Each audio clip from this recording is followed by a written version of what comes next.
Hey everybody, this is Steve back in the shop again. I just wanted to do another updated video on the 300 that I'm rebuilding here.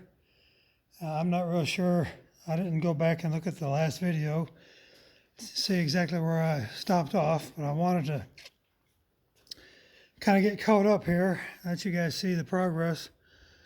I think since the last video I took the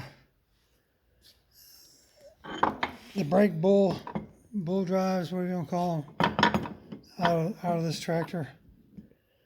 Bull pinions is what they are. The one on the opposite side over there was chewed up really bad. I actually had one out of a parts tractor that I'm going to replace it with.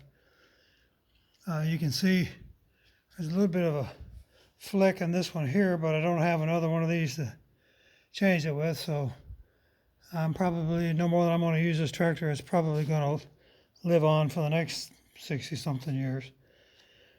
I'll show you these pieces here in a minute. I'm fixing to go to O'Reilly's. I had ordered new seals for those pieces. I'll show them to you here in just a few minutes. I knocked the old ones out the other day and ordered some new ones. There's the infamous TA housing there. It's not that big of a deal. If you ever go to take this off, always remember, if you see that one down there at the bottom, it's hiding underneath there, and you have to take that bottom plate off. You'll have all the bolts off the side, and you wonder why it won't come off. Well, there's one hiding right down there in the middle there. You see it. You'll have to get it out, or nothing else will happen. My transmission was in excellent condition. I am going to change this bearing. There's some pitting on that bearing.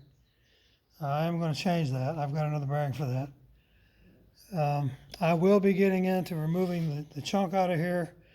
There's a lot of wear in those bearings. As a matter of fact, the chunk is turning inside the inside race of the bearings, which is a no-no. You want the bearing to turn on the part that it's driven onto. You don't want the part spinning inside the bearing, if that makes any sense. I've already pulled the motor down. I've took the crank and the head to the machine shop. I haven't gotten back from them yet.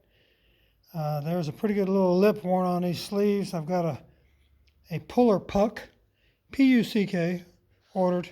This should be coming in pretty soon. You see here, I've got a world of parts that I've already cleaned up, that I've got primered. When I get ready to start painting all that, I'll blow the dust off of them and get after it. I wanted to get into this today. The governor, I took apart. I'm going to have to change that seal right there because it was leaking. It had the back of this, and the engine block was covered in oil. There's actually a good number there. If you want to see that, pause it on the video there and keep it for later. The number is, if I can make it out here, 357968R91. I have replaced these in the past. They are obtainable. It's not a big deal to take them out. Bear with me here. All this business just comes right out. I haven't altered the settings on the governor at all. Had a good governor spring. This is the throttle rod that comes out of it. It is key driven, so don't lose your key like I think I just did when I turned this thing over.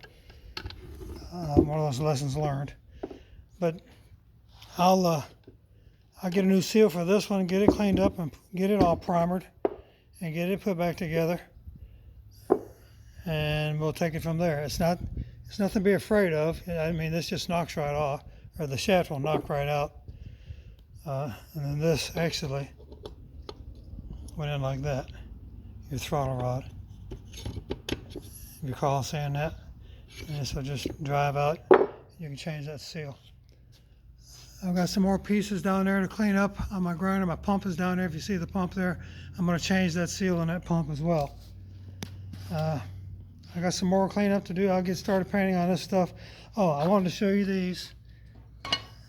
These are the back of the brakes. This is also what holds the brake pinion seal. It goes inside here, right inside that. And I've actually got those. I've ordered them several times from O'Reilly's, of all places. They have gotten me just about without fail and exception every single seal I've ever needed for these tractors. So, all right, well, until next time, thanks for joining me.